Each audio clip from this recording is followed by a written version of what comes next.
Hello everyone, my name is Matthew Richardson, and today I want to talk to you about the Great Depression.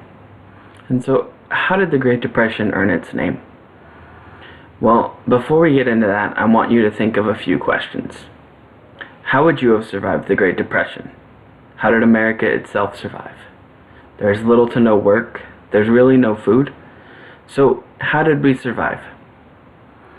Now, why did I choose to talk to you about the Great Depression today? Well, I actually want to become a history teacher, and my favorite time period of history is right between World War I and World War II, and as we know, the Great Depression occurred right there. Now, why is this also prevalent to us?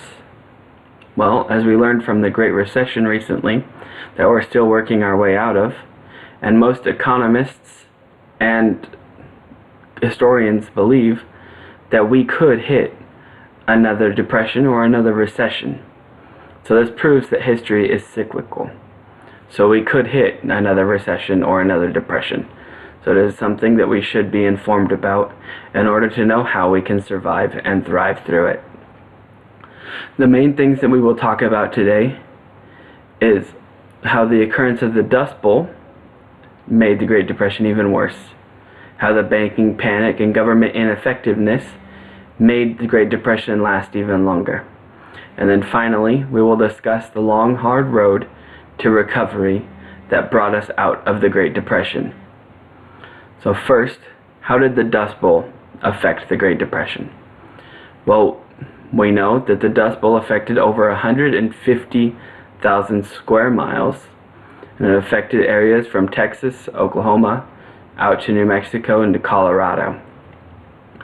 Now, a lot of this was farming land, and because of the Dust Bowl, it took the wind took the dust and all the soil that had been used and abused through misuse of farming practices and moved it around, and it was unable to be farmed any further. So, along with this, because you couldn't farm this area anymore, over 60% of the population of these areas migrated out either to the East Coast or to the West Coast, leaving it unpopulated, so even if it did recover, there would be no populace to farm the land. Also, because of the banking panic that occurred during this time, it drove the price of all food items down. For example, a bushel of wheat went from $2 at the time, which would be approximately $24 now, to about 40 cents then, which is $11 now. So that's over half is what it was cut by. So to combat this, farmers created bumper crops and planted whatever they could in order to try and still maintain a profit. While this worked in the short term, it had long-term effects as it continued to abuse and use the soil through mismanagement and zapped the nutrients from the soil, so it was unable to continue this practice. Now, with the banking panic, many people started to withdraw their funds as they saw unemployment increase, the Dust Bowl. They withdrew funds from banks. Banks had to continue to make a profit. So within less than a week, over 29 million shares of different companies were sold off to try and have money into the banks and for the banks to give money to those people that were withdrawing it. This caused many banks to collapse, and as the banks collapsed, more people became afraid and withdrew even more money. Now, with this, many people were unemployed and tried to get the money as well as they could. And many people had desperate situations, as we can tell from this man. He says, "I know 3 trades, I speak 3 languages, fought for 3 years, have 3 children, and no work for 3 months, but I only want 1 job." We can see how desperate people became that they would wear these signs around in order to just find work and be able to provide for their families. Another one of my favorite and more telling images of how desperate the time got is this lady who felt that she needed to resort to selling her children in order to survive the Great Depression.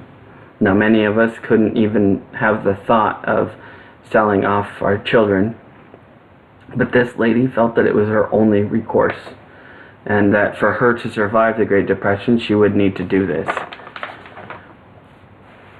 So this gives a bit of an impact of how bad the Great Depression had gotten.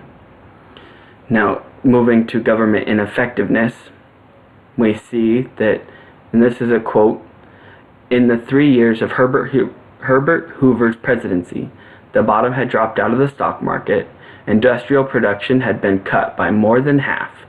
By 1932, unemployment numbered 13 million. Many lived in primitive conditions of pre-industrial society stricken by famine." And to make a mockery of this, many people resorted to living in Hoovervilles to exactly mock President Hoover. And I love this image because it gives the contrast of the Hooverville down here against the backdrop of a thriving city. Now, this Hoovervilles were definitely caused by government inaction.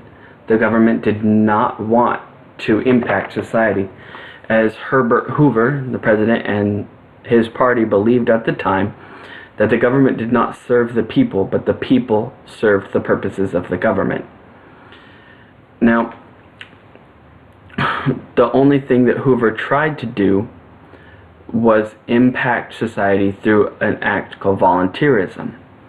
Now, volunteerism would usually work, but in this time period, the government controlled over 50% of U.S. assets. Now, at the time, if those that need to impact volunteerism have less than 50% of resources, they can't help the system. The idea of volunteerism is that communities come together to help the city helps the state, and so on. Well, with the people not being able to even provide for themselves, they can't come together as a community. They're working and only focusing on their family. So volunteerism is a very flawed system in this point in time. So how did America survive? Well, there was the long hard road to recovery with President Roosevelt's New Deal. The New Deal created many different good impacts, and many historians and economists debate whether either Hoover had a better impact or if Roosevelt had a better impact on getting America out of the Great Depression. Now, some things from the New Deal is that the government bought up 11.3 million acres of land where the Dust Bowl had occurred to keep this land out of use, to allow it to regroup its nutrients and be able to be used later in time. Now, a drought came later in the 1950s, and they were thankful that they had this land divided out, but also what had happened is that the government began to subsidize farmers, so they didn't take as much of a loss as they had during the Great Depression of dropping from the $2 to the 40 cents. They were now subsidized, and the government would take over what prices they had lost. And in the New Deal as well, there was a group created called the National Recovery Administration, or the NRA, and they were specifically purposed with helping America survive the Great Depression. Not only that, to combat the banking panic, created was the FDIC. So people, if their banks had crashed, the money that they had in the bank is now federally insured, so they will get that money back as well. Another one great thing was the Wagner Act. Now, the Wagner Act created unions, and unions after the Great Depression are very different than the unions that we have today. The unions that we have today we kind of see as evil and unuseful. But unions, when they were first created under the Wagner Act, were very important. They helped people provide for their families better. They were able to address conditions in the workplace, address child labor, and issues such as that without fear of losing their job. that they were able to now have a voice in the workplace without fear of not being able to provide for their families. And another thing that brought us out of this is World War II, as World War II allowed able-bodied men to become soldiers, and that vacated jobs in factories, and women took that place, and men that could not fight in the front lines were able to also take those places in the factory jobs, and it stimulated the economy as it brought more and more people into the labor force. So in review, we discussed how the Dust Bowl affected the Great Depression, how the banking panic made it last even longer, government ineffectiveness, it could have either hindered or helped the Great Depression, and finally, how the long hard road to recovery. And that is how the Great Depression earned its name.